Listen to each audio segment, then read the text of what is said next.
Hello, everyone. This is our third episode of Life Journeys podcast. I am your host, Amruta Pongshe, and welcome all of you to this episode.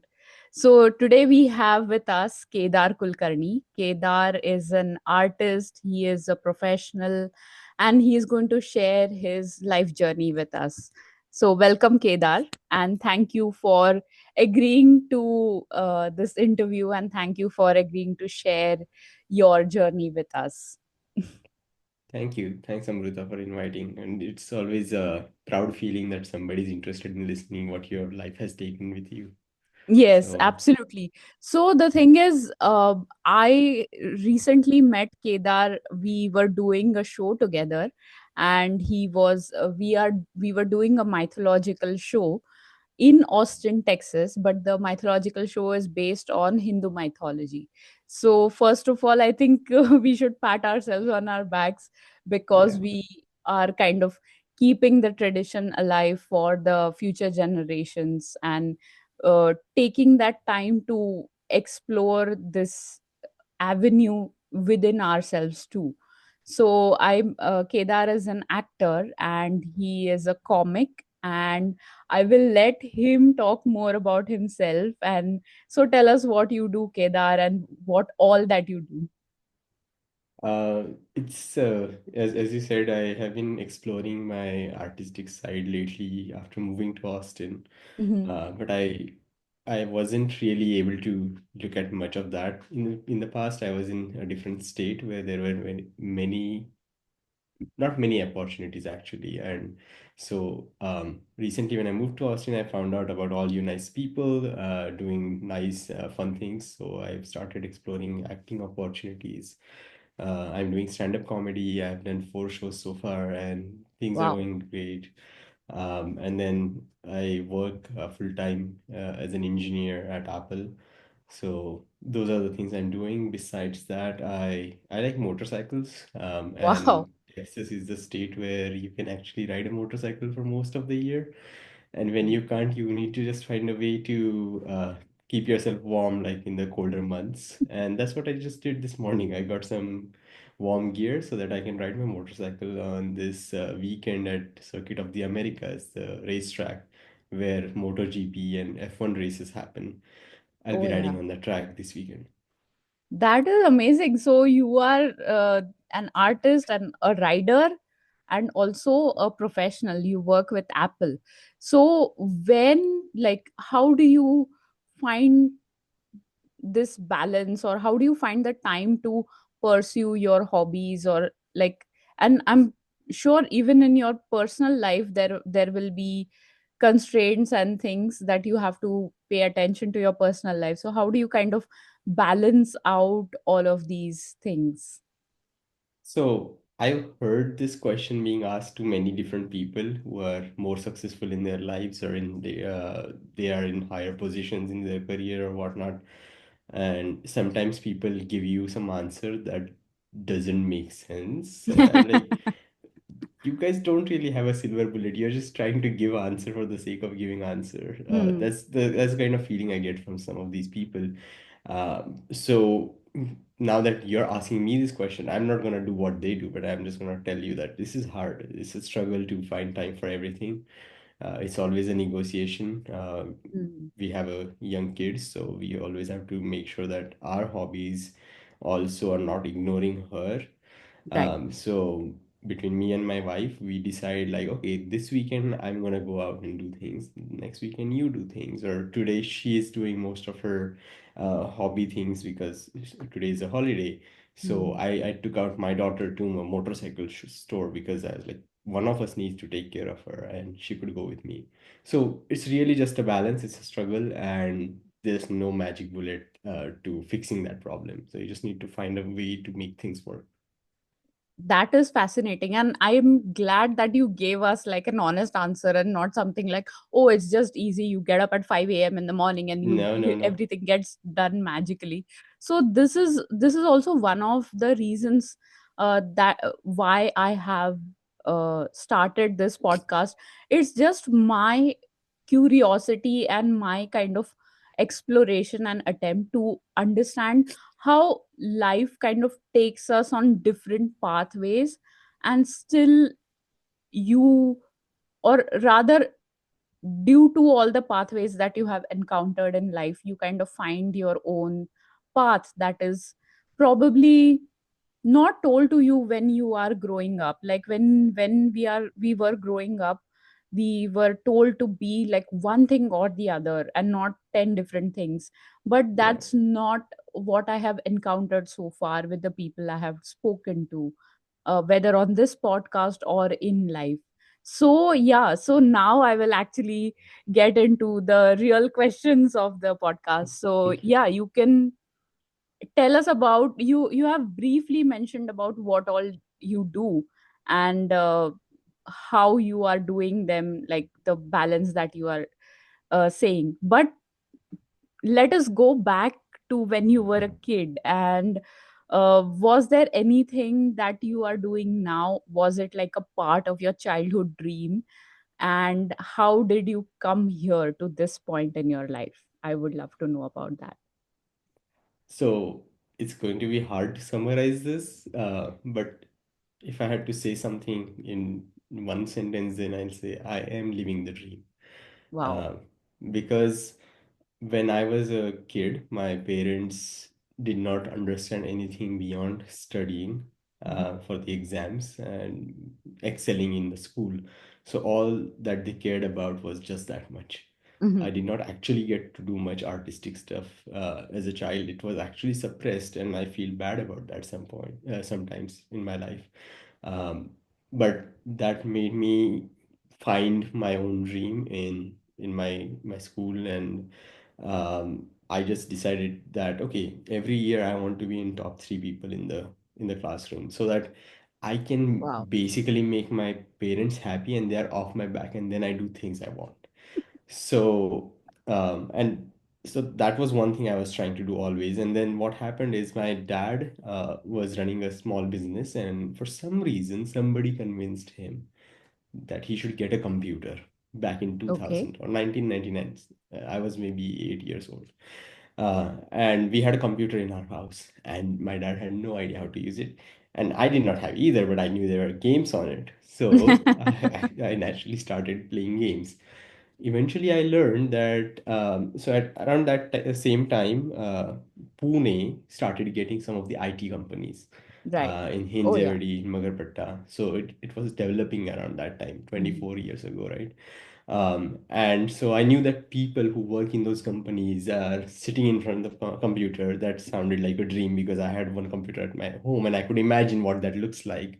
Mm. I did not know what they do on the computer, obviously, but I knew that they get good salaries, they get to go out abroad and live and come back or whatever. So I just knew that if I learn this computer thing, I'll be able to do all that stuff. And computer as a tech, it was cool. It was also a toy because it had games on it. So it was best of both worlds. And I had a essay written in my second grade, like, what do you want to be when you grow up? And people write all sorts of things, right? And I had written that I wanted to be a computer engineer, and I work Wow. for some software company. And I'm doing that ever since. So I think I just followed my path from that moment onward. I destroyed that computer a few times in the process. Um, I had to beg my parents to fix it or get me a new computer after some time. But I was with the computers throughout. I was the person. Even my teachers would sometimes ask me questions in my computer class in my school, like, Kedar, how do you do this? I knew the answers. I would help other students and teachers. So from there to today, I feel like it was just a dream journey for me. Like I always been with the computers and tech. I look way too much at the screens, more Hmm. than I should admit. But I think it paid off in a way. Yeah, it did. And it's fascinating. So, a lot of people here in the US, because there are a lot of, I mean, it's a cliche for a reason. There are a lot of people who are Indian and who are working in IT in the US.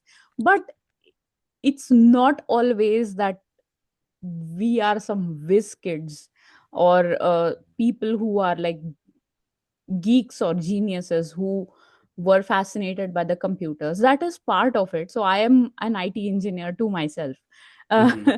and that is definitely a part of it, that allure of technology, of how Mm-hmm. understanding how things work. But the perks attached to that lifestyle was also a way in which this IT dream was sold to Yeah. people of our generation, right? So that is also the reason why there are so many Indian techies in the US. So that answers your question, if you're curious, if you have ever been curious about Yeah. that. So coming back to like your interests and pursuits as like your hobbies, whether it is bike riding, whether it is comedy or acting, how and your career as an IT professional, what were your key milestones in your life, or who were your influences, or influence whom were you inspired or influenced by to kind of come to this particular pathway? Mm-hmm.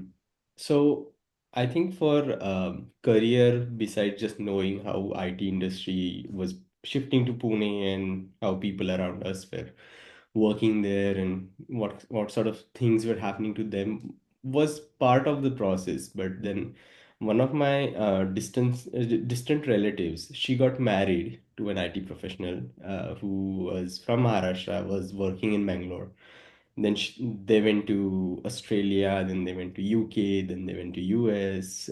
And I, at the time of their wedding, I went to attend the wedding. I was third or fourth grader, and I Mm, knew that they were heading to Australia right after wedding. And I knew like, okay, they're gonna be like going to places like this.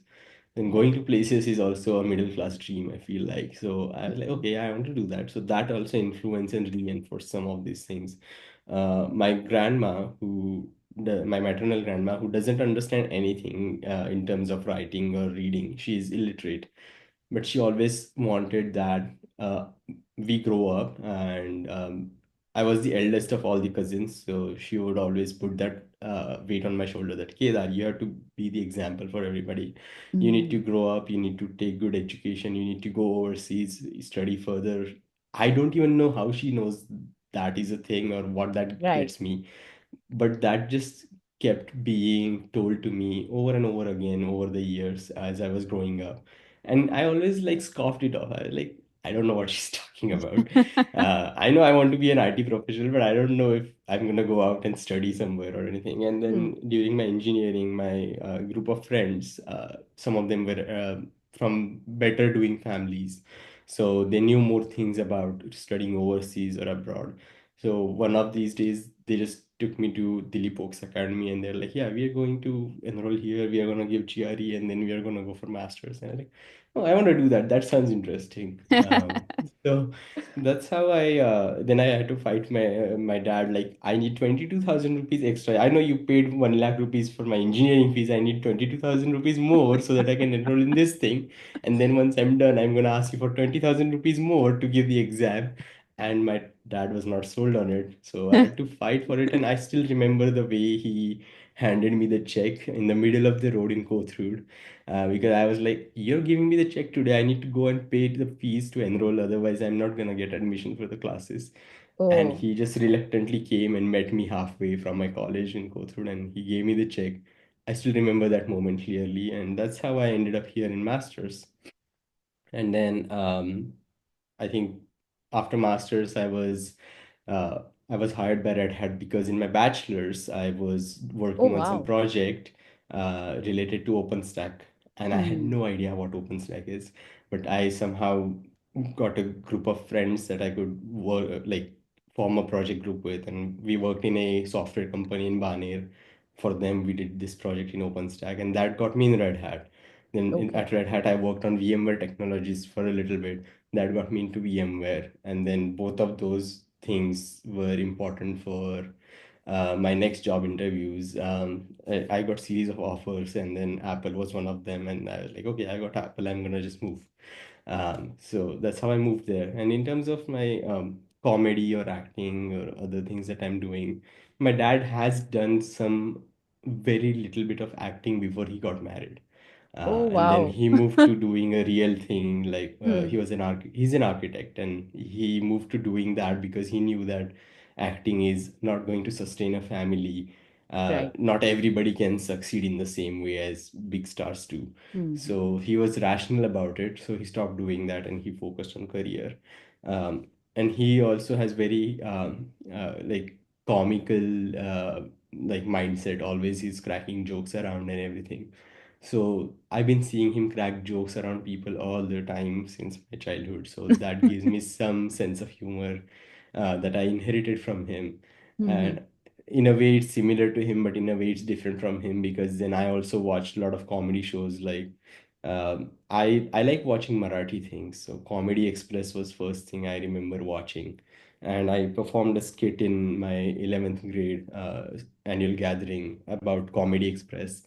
And then so comedy has been part of my life ever since, and I never thought that I'll do something about it. But when the opportunity presented, my wife thankfully pushed me over. She was like, just go and see what happens. And because of her, I started doing stand-up. So that's how Nice. that influence came through. So, since when have you been doing stand up? You said. It's been just 6 months at this point. Okay. Before that, I used to do jokes with at home with my friends all the time. Yeah. And so, like, my wife was like, okay, it's enough of you joking around here. You have the talent. You should go and try it out. If there is an Nice. opportunity, just go and do the stand-up. And we it was we scary. need we need people who in our lives who either support us or push us to do new and different things, and that is like, you can't trivialize or say that, because that is sometimes the biggest influence or the biggest uh, turning point that we have in our lives. So yeah, and you have also acted. So how was your experience, and was it the first time that you were on stage? Because it didn't feel like, because you felt like a pro. So, I was on the stage for acting recently last month with you, right? And that was the first time after 12 plus years, maybe. Oh, wow. Because I did not do much after I left my college and just did my master's, focused on my studies as parents had doctrined me to do so. Hmm. Um, and then in North Carolina, there were not many opportunities like this either. So that part of my life was somewhere completely lost. And now I feel sometimes that why didn't I move to a different, bigger city sooner than later? So and there I durust hai, I think we'll see how it goes now. But it's interesting. So the acting and like the Marathi shows, this scene has already been there in Austin. I have been in Austin for the last 10 years, but Mm-hmm. I wasn't aware of what all happened Mm. with the Marathi shows, or with like even Hindi shows and drama and shows and all that. So it's interesting that when I started to search for it is when I actually started meeting those people, and one person kept leading me to another, and that's kind of what happened. So because I was acting with y'all, I met you and I met Sukavan, and who kind of pushed me into, do Yeah. comedy and you will be good at it. And I'm like, I don't know, it's going to be boring or whatever. But it's interesting how once you start that journey, it's you kind of बोलते हैं ना लोग, चलते Yeah, हम yeah. चलते गए और कारवा बढ़ता गया. It's that's kind of scenario. So Yeah. it's fascinating how you have described like what could be a very typical techie journey, and I'm sure a lot of us are leading those lives, but still you take out the time to pursue your passions, and it's not something that you are kind of stuck into your own routine. You are breaking out of that mold and exploring new things. And tell us about the bike journey and bike riding things. Sure. I think so. When I was in North Carolina, I knew somebody who purchased a bike or used to ride a bike in our Indian community. Hmm. Um, and I always thought, oh, I looked up prices of bikes, and I'm like, oh, it's not too expensive. I mean, it's easier to afford than a car. Maybe I should get a bike. But North Carolina was not where I saw a lot of riders and did Mhm. not encourage me to do like go out and seek getting a bike. But when I moved to Texas, I found out that this state has a lot more motorcyclists. I see them around on the roads, and then I found out there are a lot of Marathi people also who are riding. So Yeah. I thought, okay, I mean, it's not completely something out of ordinary to do, and so I decided that Abhi nahi to when will you do it, right? Like I just went ahead and I decided to purchase a bike more than a year and a half ago now. Mhm. But one of the other reasons that pushed me over or became a milestone mark in my decision of purchasing bike was my dad. When Oh, he was young, he wanted to buy a Royal Enfield, and he first couldn't afford it. Then, when he could afford it, he had other priorities in his life, so mm, he did not actually buy that bike, but he always sacrificed that dream for other things in his life. When I was in my engineering college, I wanted a motorcycle. He was like, buy Royal Enfield, buy Bullet. So he had some personal motive, like he would also right. get to ride it, right? And I said, no, I want to buy a sports bike. And after looking at a bunch of bikes, I decided to buy Yamaha FZ 150. Because some of the other bikes were bikes with a lot of like plastics on the side. Right. And Yeah. so if I Yeah. were to drop the bike, it would Mhm. look ugly. And to fix that, I need to beg for more money from my father, who's already reluctantly buying me a bike. So I got a naked bike. But I saw all throughout this that he did not get to buy the bike he wanted. Right. And when I was earning money, I had done paying like all my student loans. I was like, Dad, we should buy you a bike. I'm gonna buy you a bike. And he said, no, I cannot ride this bike anymore because it's heavy and I had a surgery. Doctors told me I shouldn't ride a heavy motorcycle, or I should not ride the motorcycle at all for some time. And we dropped that thought. We did not buy him a bike. Okay. So when I was thinking that I should get a bike, I was like, if I don't get it right now, I'm gonna have things like that happen in my life that I wouldn't know that for one reason or other, Right. I'm not going to buy that bike. And Right. I'm not gonna get to ride that. And when I'm done with everything and now I have abilities to buy the bike, I have Ichha Shakti to buy this bike, I have money and everything, but then I'll not have my physical fitness anymore. Mm, Maybe with what happens then? It will be too late. So just go ahead and do it. And I did it. absolutely. And that is this, like, that moment is has come in, like, for a lot of these decisions, right? The moment is such a short window of opportunity to actually Yeah, act on it. And if it passes, there are so many things in life that once they are past, I have not been able to get back to them ever again. And so yeah, I'm really glad that you took the opportunity and you got onto, like, you could buy it and you got onto it and started riding it and are actually riding it. Because there are people who buy them and then they keep them in the storage. So that's also something we need to be wary of. It's something similar happened to me with, like, rock climbing. It was mm-hmm, just a gift, like a climbing session. I gifted it to myself on my 35th birthday.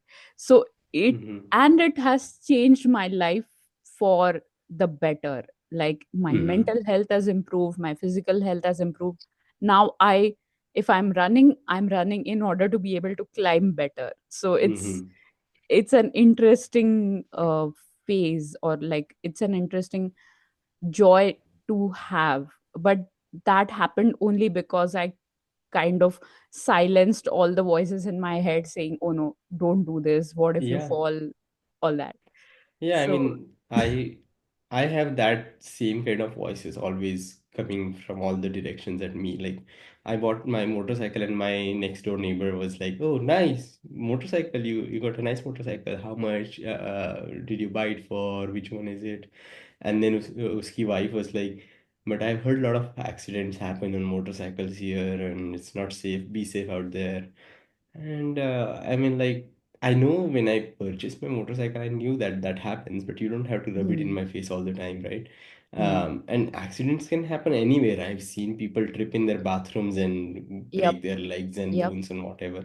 So you don't have to be on the motorcycle to get badly injured or die. You can do it anywhere else as well.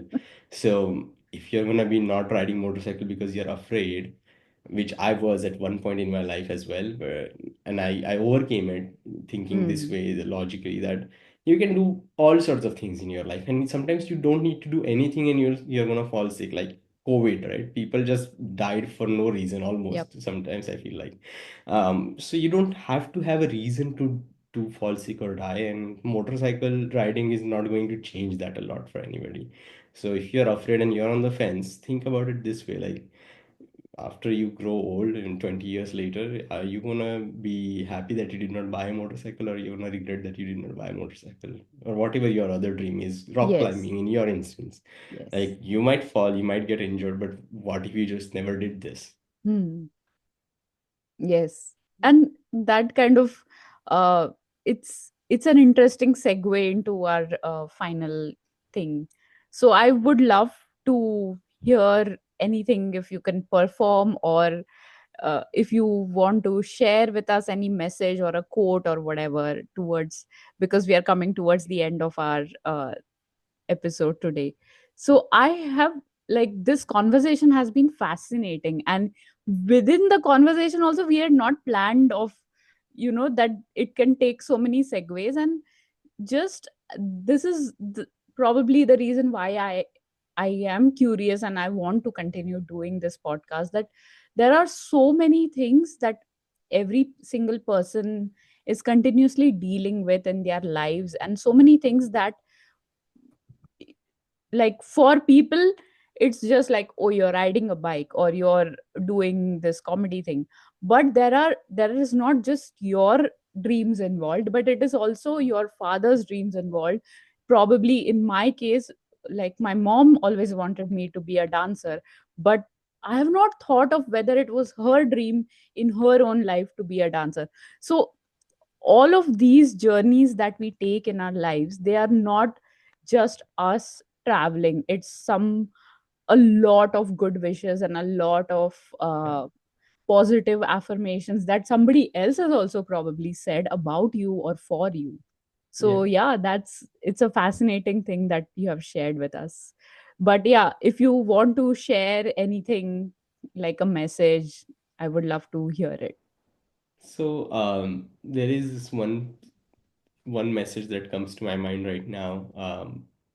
When Sachin Tendulkar was retiring from cricket, there was a thing going on the Twitter that if you tweet at him certain thing, they will send you back his autographed picture with Hmm. a nice personalized message. And it was probably an automated thing, right? So Yeah. nothing too much special about it. But the message that came to me, and a picture of him, an autographed signature underneath it, said that Kedar, follow your dreams because they do come true. Wow.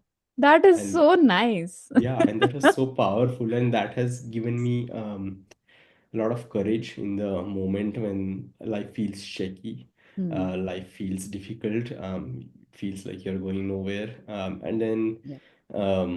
the other thing that I keep reminding myself is when I'm trying for something for so long and if nothing is happening, um, that kavita, right, from I think Harivansh Rai Bachchan ji's kavita, कोशिश करने वालों की कभी हार नहीं होती. Yes. I remind that to myself, I read that, listen to that poem, and that gives me the power and the courage and the strength I need to keep going. It almost makes me teary because it's so close to my heart, and my beliefs. I think if somebody's trying to watch this video and they need an inspiration, then these are the things that inspire me and probably will inspire them as well. You are giving me goosebumps to just by saying that. And thank you for, he is one of my favorite poets ever. And Yeah. yeah, this is. this has been just so nice just talking to you. Thank you so Thank much you. for sharing your journey with us, Kedar. And if you want, you can recite the poem for us. That would be amazing. Yeah, I mean, I need to pull that up. Give me 1 second. It's Okay. not by heart to me. But let me try to say at least a few lines.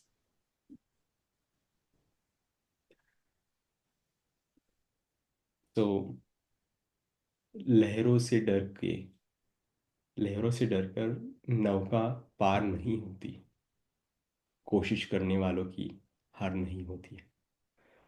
नन्ही चींटी जब दाना लेकर चलती है, चढ़ती दीवारों पर 100 बार फिसलती है।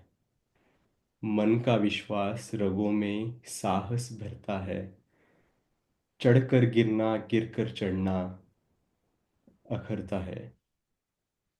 आखिर उसकी मेहनत बेकार नहीं होती, कोशिश करने वालों की कभी हार नहीं होती।